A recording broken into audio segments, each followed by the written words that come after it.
Hello dear students, देखिए exercise 9.5 के question number 12 तक के सोल्व किए थे और आज क्वेश्चन नंबर 9.5 के 13 से स्टार्टिंग करेंगे। देखो क्वेश्चन नंबर 13 में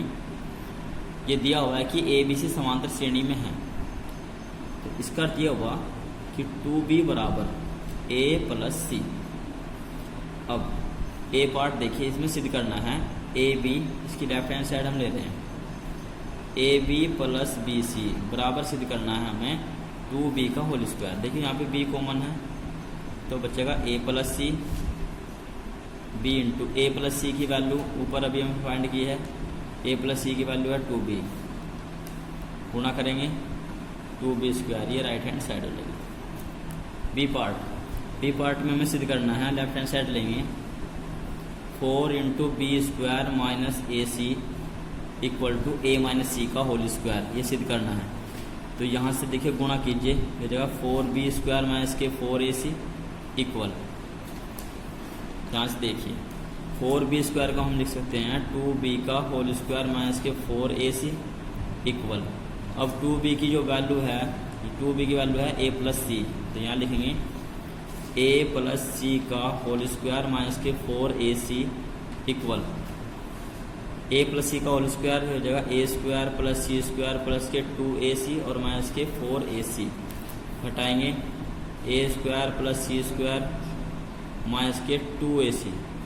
4 में से 2 घट जाएंगे इक्वल। ये कंप्लीट बना हुआ है a माइनस सी का होल स्क्वायर, ये हो जाएगी राइट हैंड साइड। ठीक है, अब 3 पार्ट देखिए, सी पार्ट इसका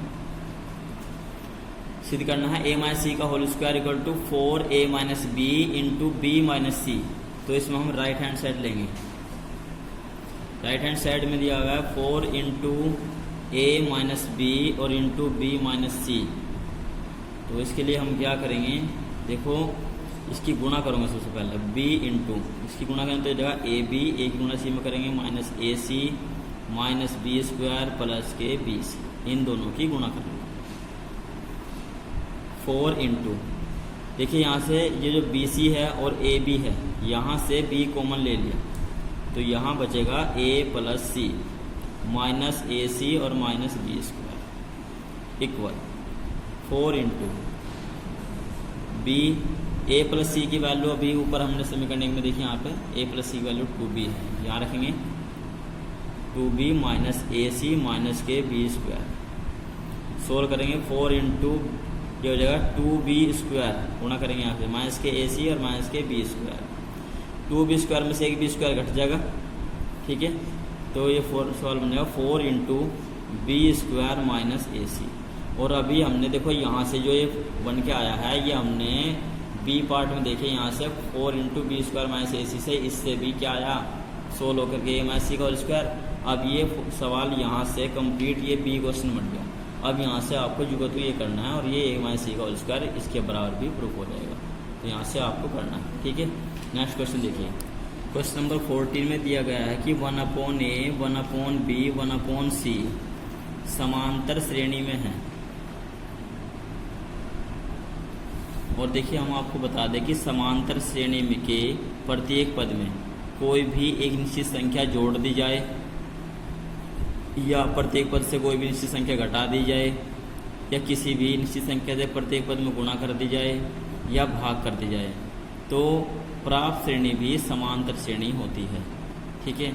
तो ये दिया हुआ है कि 1/a 1/b 1/c समांतर श्रेणी में है और हमें सिद्ध करना है ए पार्ट में कि b प्लस सी अपॉन ए, बी सी प्लस ए अपॉन बी और ए प्लस बी अपॉन सी समांतर श्रेणी में है, ये सिद्ध करना है। तो देखिए ये दिया हुआ है कि 1/a 1/b 1/c समांतर श्रेणी में है, तो यहाँ लिखेंगे प्रत्येक पद में a plus B plus c से गुणा करने पर, तो जब प्रत्येक पद में a plus B plus c से गुणा करेंगे तो ये हो जाएगा a plus B plus C upon A plus B plus C upon b और a plus B plus C upon c भी समांतर श्रेणी में होंगे, क्योंकि किसी भी समान श्रेणी के प्रत्येक पद को किसी भी संख्या से गुणा या भाग कर दी जाए या जोड़ या घटा दिया जाए तो प्राप्त श्रेणी भी समांतर श्रेणी होती है। अब देखिए हमें लाना है b प्लस सी अपॉन ए, यहाँ पे a है तो, और यहाँ पर हमें लाना है a plus C upon B, तो यहाँ b है ऊपर, तो इसको कैंसिल करने के लिए हम लिखेंगे प्रत्येक पद से a घटाने पर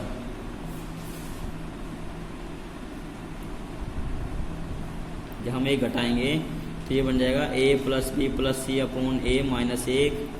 a plus B plus C upon B minus 1 और a plus B plus C upon C minus 1 भी क्या होंगे, समांतर श्रेणी में होंगे। ठीक है, अब आगे देखिए, जब एक ही इधर मल्टीप्लाई करेंगे तो ये जगह माइनस ए और माइनस ए से प्लस ए कैंसिल आउट हो जाएगा, तो ये जगह बी प्लस सी अपॉन ए। इसी प्रकार यहाँ से b से मल्टीप्लाई करेंगे तो ये जगह माइनस के b अपॉन बी हो जाएगा, माइनस बी से प्लस बी कट जाएगा, तो ये जगह सी प्लस ए, यानी कि a प्लस सी या सी प्लस ए अपॉन बी और a प्लस बी अपॉन सी। इसी प्रकार यहाँ से भी समांतर श्रेणी में होंगे, और ये हमें प्रूव करना था। नेक्स्ट क्वेश्चन, अब बी पार्ट में देखिए क्या सिद्ध करना है। बी पार्ट में सिद्ध करना है, यहाँ पे माइनस ए माइनस बी और माइनस सी आया हुआ है यहाँ पे। ठीक है, तो यहाँ तक आपको ये सवाल करने के बाद ऊपर से यहाँ तक ऐसे ही करना है, और यहाँ से हम अब एक और घटाएंगे। यहाँ लिखेंगे प्रत्येक पद से, यहाँ तक एक क्वेश्चन प्रूफ हो चुका है। अब प्रत्येक पद से एक घटाने पर यहाँ से एक घटाएंगे तो जगह B plus C upon A minus 1, C plus A upon B minus 1 और ए plus B upon C minus 1 भी समांतर श्रेणी में होंगे। अब जब ए घटाएंगे तो इसे मल्टीप्लाई करेंगे तो जगह B plus C minus A upon a, C plus A minus B upon b और ए प्लस बी माइनस सी अपॉन सी भी समांतर श्रेणी में होंगे। ठीक है, ये प्रूफ हो जाएगा बी पार्ट। अब क्वेश्चन नंबर 15 देखिए, यहाँ पे ये दिया हुआ है 15 में, ये दिया हुआ है भाई इसमें कि b plus C minus 2a upon a, C plus A minus 2b upon b और a plus B minus 2c upon c समांतर श्रेणी में हैं।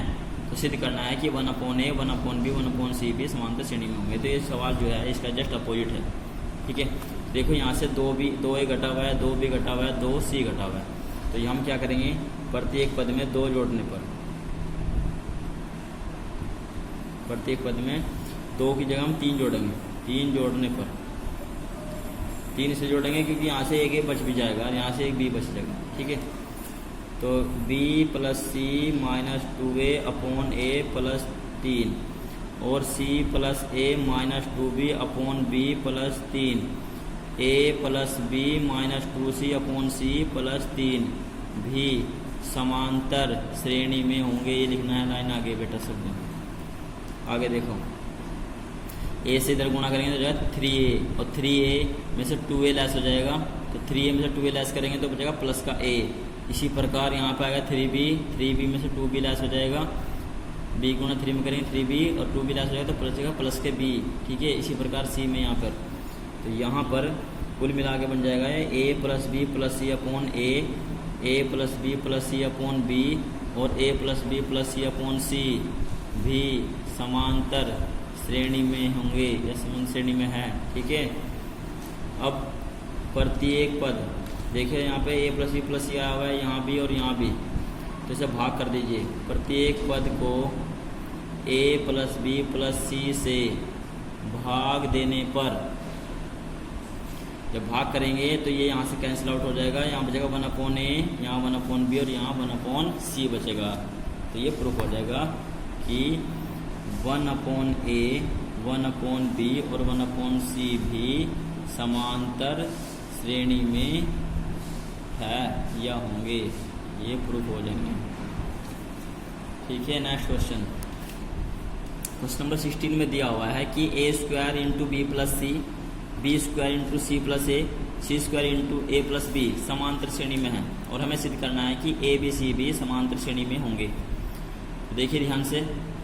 ये दिया हुआ है कि ये समांतर श्रेणी में है। अब हम इसके प्रत्येक पद में ए बी सी जोड़ रहे हैं, क्या लिखेंगे